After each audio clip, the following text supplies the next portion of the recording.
artistic director, had been talking about doing a piece, an observational piece about autism, calling it Sketches of the Spectrum.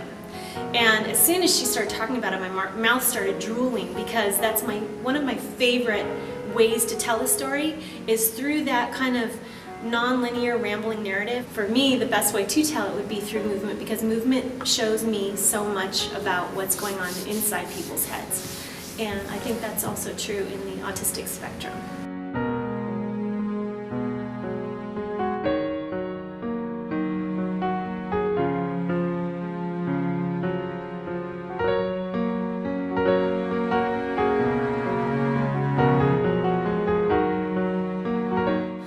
I've been dancing my whole life.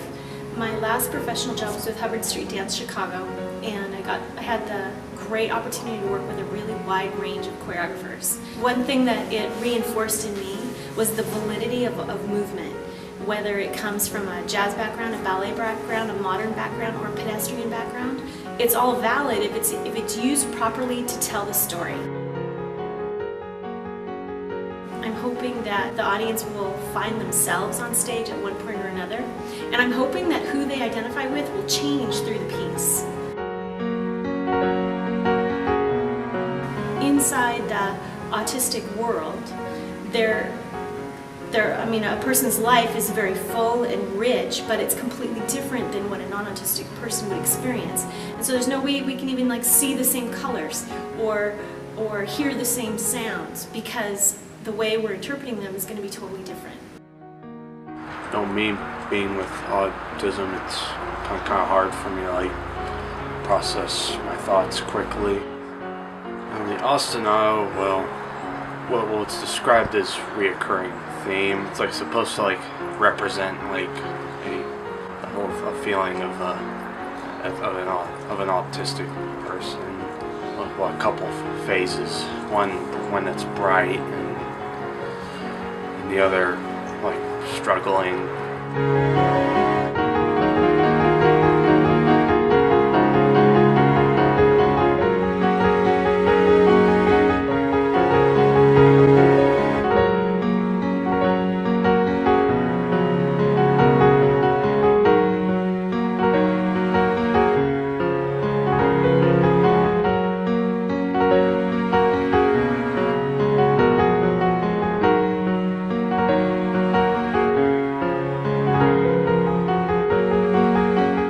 So my goal is to have the audience members relate to the autistic person, only to discover that they are the autistic person, and hopefully be surprised by that. And by allowing dance to wash over them, people may recognize their own sensibilities and be surprised by where that ends up. It's like making a dance diamond. So we're going to look at this story, this beautiful diamond, from this angle, in this light, and then we're going to look at it from this angle in this light, and then we're going to look at it from this angle in this light, but we're still looking all towards the same beautiful diamond story. And the diamond for this, to me, is the autistic